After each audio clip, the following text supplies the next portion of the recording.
భారతి పిలిచిందోయ్ మన భారతి పిలిచిందోయ్, భారతి పిలిచిందోయ్ మన భారతి పిలిచిందోయ్. జనపదాలలో వనసీమలలో నగరములలో గిరి ప్రాంతాలలో సమాజ శ్రేయమే తమ ధ్యేయముగా తలంచి తపించి వీరుల రమ్మని భారతి పిలిచిందోయ్ మన భారతి పిలిచిందోయ్.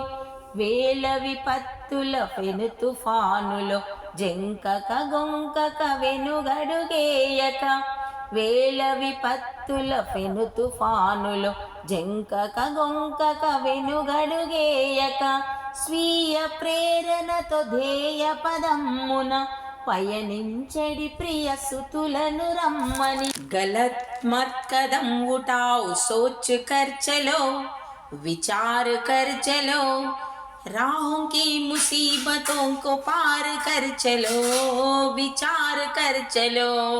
गलत मत कदम उठाओ, सोच कर चलो, विचार कर चलो, राहों की मुसीबतों को पार कर चलो. हम करेंगे देश की रक्षा, हम करेंगे हम करेंगे देश की रक्षा, हम करेंगे. हर घर तिरंगा, हर घर तिरंगा, हर घर तिरंगा, हर घर तिरंगा. बोलो भारत माता की जय. వేడుకల్లో భాగంగా జిల్లా పరిషత్ ఉన్నత పాఠశాల కొత్తగడి నిర్వహించుకున్న జాతీయ పతాకావిష్కరణలో హాజరైనటువంటి సోదర ఉపాధ్యాయులు, సిబ్బంది, హాస్టల్ వెల్ఫేర్ ఆఫీసర్ సిబ్బంది మరియు విద్యార్థులకు, అదేవిధంగా విద్యార్థుల తల్లిదండ్రులకు, పెద్దలకు అందరికీ 79వ స్వాతంత్ర దినోత్సవ శుభాకాంక్షలు.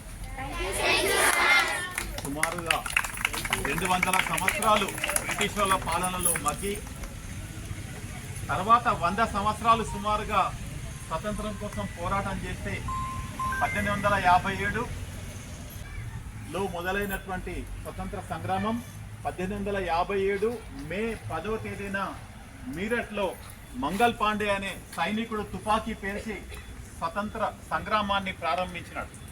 అక్కడ మొదలుకొని 1947 వరకు ఎందరెందరో త్యాగదనులు సమర్పించినటువంటి వాళ్ళ ప్రాణ త్యాగాల ఫలితంగా 1947 ఆగస్టు 15న బ్రిటిష్ వారి నుండి మన దేశానికి స్వతంత్రం లభించింది. ఆ రకంగా 47 ఆగస్టు 15వ తేదీన ప్రప్రథమంగా ఎర్రకోటపై మనం మన మువ్వన్నెల జెండాను ఎగరేసుకొని స్వతంత్రంగా స్వేచ్ఛగా భారత జాతి ఔన్నత్యాన్ని ప్రపంచానికి చాటే దిశగా ఈనాడు ఎదిగినాం.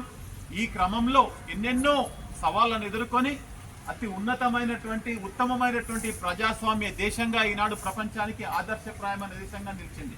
అందుకు త్యాగధనులైనటువంటి స్వతంత్ర పోరాటంలో అసువులు బాసిన, జైళ్లలో మగ్గిన ఎంతో మంది, వేలాది మంది త్యాగధనులు, లాల్ బాల్ పాల్ కానివ్వండి, సుభాష్ చంద్రబోస్ కానివ్వండి, భగత్ సింగ్ కానివ్వండి, తర్వాత క్రమంలో వచ్చినటువంటి ఝాన్సీ లక్ష్మీబాయి, తాంత్యా తోపే, నానా పటేకర్, ఆ తర్వాత వచ్చినటువంటి క్రమంలోనే భారత జాతిపితగా మనందరం కొనియాడుతున్నటువంటి మహాత్మా గాంధీ గారు, జవహర్ లాల్ నెహ్రూ, తర్వాత సర్దార్ పటేల్, డాక్టర్ బిఆర్ అంబేద్కర్, ఇట్లా ఎందరెందరో మహానుభావులు, రాజేంద్ర ప్రసాద్, ఇట్లా ఎందరెందరో మన తెలుగు విషయానికి వచ్చేస్తే అల్లూరు సీతారామరాజు, అట్లనే జాతీయ జెండాను రూపొందించినటువంటి పింగళి వెంకయ్య గారు, మనం నిత్యం చేసుకుంటున్నటువంటి ప్రతిజ్ఞ చేసుకుంటున్నటువంటి సుబ్బారావు గారు, ఇలా దేశ స్వతంత్రంలో ప్రాణాలు అర్పించినటువంటి మహనీయులు అందరినీ స్మరించుకుంటూ వారి స్ఫూర్తిని మనందరం తీసుకొని రేపటి భవిష్యత్తులో ఈ దేశ నిర్మాణంలో మనం అందరం భాగస్వాములం కావాలని మరొకసారి కోరుకుంటూ,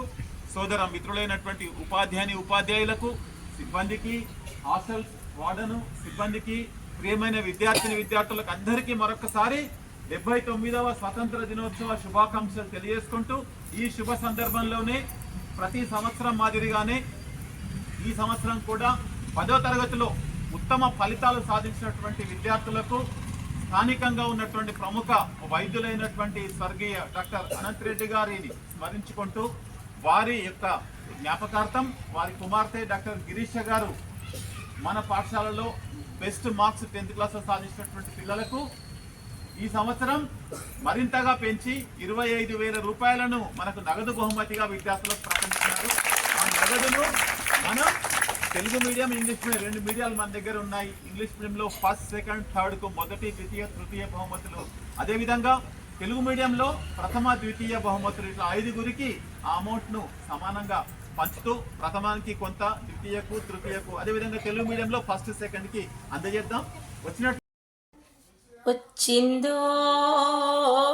వచ్చింది స్వాతంత్రం మనకొచ్చింది, మన దేశానికి మనకందరికి స్వేచ్ఛా జీవితమిచ్చింది.